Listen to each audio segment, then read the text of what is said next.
Hello friends, good morning. आप लोग कैसे हैं? Today I discuss about welding safety.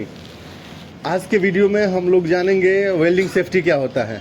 ठीक है, आज हम लोगों का जो परमिट मिला है वो वेल्डिंग वर्क से रिलेटेड मिला है। तो चलिए स्टार्ट करते हैं। आप सभी को पहले से ही पता होगा वेल्डिंग के काम क्या होता है। वेल्डिंग बोले तो धातु को ज्वाइंट करने की प्रोसेस होता है, जिसमें इलेक्ट्रिक के और गैस के माध्यम से धातु को ज्वाइंट किया जाता है। वेल्डिंग के कामों में बहुत ज़्यादा खतरा होता है, स्पार्क होता है, आग लगने की चांस होता है। आ रहा है समझ में?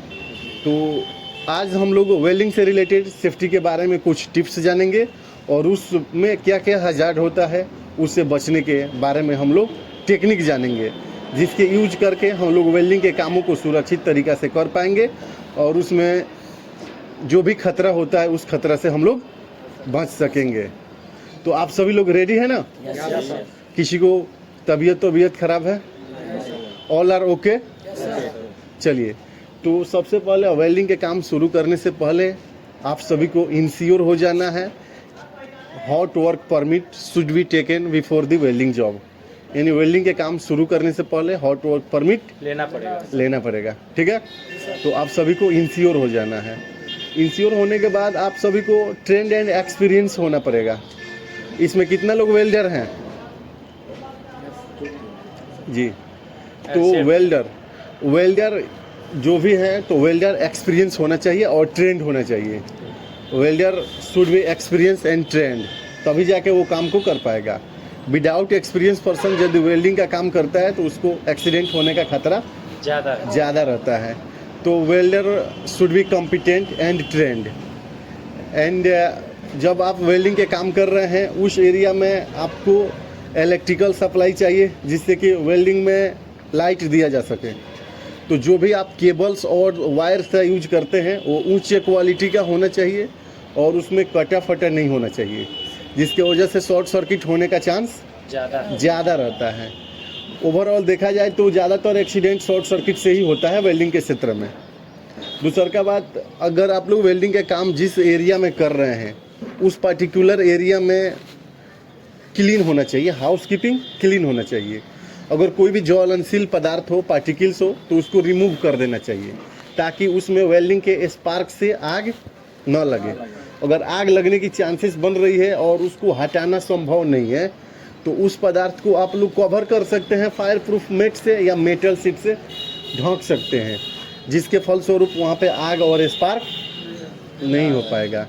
अरे समझ में? फायर वॉचर को क्लोज में रखा जाता है ताकि आग लगे वेल्डिंग एरिया के तरफ तो आग को स्मॉल रूप में ही बुझा दिया जाए, जिससे होता क्या है, उससे प्रॉपर्टी का नुकसान कम होता है और एक्सीडेंटल पोजीशन को ज़्यादा बढ़ावा नहीं मिल पाता है। अरे समझ में? इसलिए फायर एक्सटिंग्विशर को वहाँ पे मौजूद होना चाहिए, सूटेबल फायर एक्सटिंग्विशर। और बोले तो जिसमें जो वहाँ पे यूज किया जा सकता है। अरे समझ में? वेल्डिंग के कामों में वाटर टाइप फायर एक्सटिंग्विशर तो यूज नहीं किया जाएगा, ना तो शॉर्ट सर्किट लग सकता है फायर वॉचर को, या फायर सेफ्टी वाला जो भी होगा उसको चोट लग सकता है। अरे समझ में? तो आप वेल्डिंग के काम को इस प्रकार के करेंगे तो एक्सीडेंट और इंजरी वगैरह नहीं हो सकता है। अगर इन केस साइड पे किसी भी प्रकार का एक्सीडेंट हो रहा है या विस्फोटक या आग लग रहा है तो आपको इमीडिएट फायर ब्रिगेड को कॉल करना चाहिए। एग्जैक्ट इन्फॉर्मेशन बताना जाना चाहिए कि इस एरिया में आग लग चुका है, आप लोग आ जाएं। आ रहा समझ में? Immediate call to the fire brigade and give him information about exact location. आ रहा समझ में? अगर साइड पे किसी को इंजरी वगैरह हो रहा है तो फर्स्ट एड की व्यवस्था होती है, तो फर्स्ट एड उसको देकर तुरंत हॉस्पिटलाइज कर दिया जाता है, जिससे कि उसका हेल्थ रिकवरी हो सके, उसको प्रमोट मिल सके। आ रहा समझ में? इस प्रकार आप वेल्डिंग के काम को करेंगे। और साथ ही साथ जो केबल्स होता है, अर्थिंग होता है, उसको ज़मीन में अर्थेड कर दिया जाता है। वो मैंडेटरी है। इसलिए मैंडेटरी है कि वहाँ से अननेसेसरी जो धारा होता है वो सीधे आपके अर्थ में चला जाए। अन्यथा होता क्या है कि वो किसी के दूसरे कॉन्टेक्ट में आता है और हीट का ट्रांसफ़र दूसरे पदार्थ में होने लगता है, दूसरे लोहा या आयरन्स में होने लगता है हीट का ट्रांसफ़र।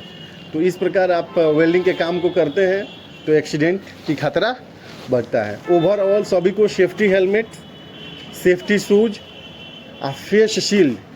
फेस शील्ड आता है जो आपके कवर चेहरा पर लगाया जाता है, जिससे वेल्डिंग से निकलने वाला लाइटनिंग रेडिएशन से बच सकते हैं।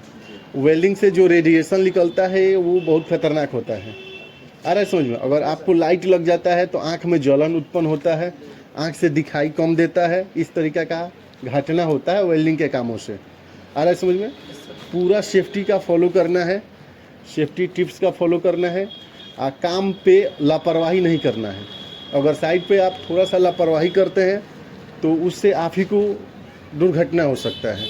सपोज कीजिए कि आप लोग 1000 किलोमीटर दूर से आए हैं काम करने के लिए, और उस साइड पे अगर किसी को कुछ होता है तो वो अपने फैमिली का उम्मीद होता है ना जी, वो अपने फैमिली का उम्मीद होता है कि इसको कुछ अर्न पैसा करेगा तो वो अपने फैमिली को भेजेगा। उसका फैमिली उधर खाना पाना से लेकर स्कूल और मेडिकल फैसिलिटी देता है लोग कमा करके। अगर आपको कुछ हो जाएगा तो फिर आपको फैमिली को पेमेंट कौन भेजेगा? कोई नहीं भेजेगा। तो एज ए ह्यूमैनिटेरियन आप सभी को अच्छा ह्यूमन की तरह सेफ्टी का फॉलो करना है। आप अपने सेफ्टी के साथ साथ अपने फ्रेंड का भी सेफ्टी का ख्याल रखना है। जिस तरह से आपका जान प्रीसियस है, ठीक उसी प्रकार आपका फ्रेंड का जान भी प्रीसियस है। तो सभी को अहमियत एक दूसरे को देना है। साइड पे एक दूसरे से झगड़ा झंझट या किसी प्रकार के अफरा तफरी से बचना है। आ रहा है समझ में?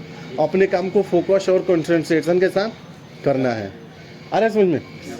इस तरीक़ा से आप सभी को काम को करना है, जिससे होगा क्या, आपका भी प्रमोशन होगा, साइड पर जीरो एक्सीडेंट टॉलरेंट होगा और सेफ्टी की बढ़ावा मिलेगा, साथ ही आपके जॉब अपॉर्चुनिटीज़ भी और बढ़ेगा। तो चलिए आप सभी लोग मेरे साथ बोलिए, सेफ्टी।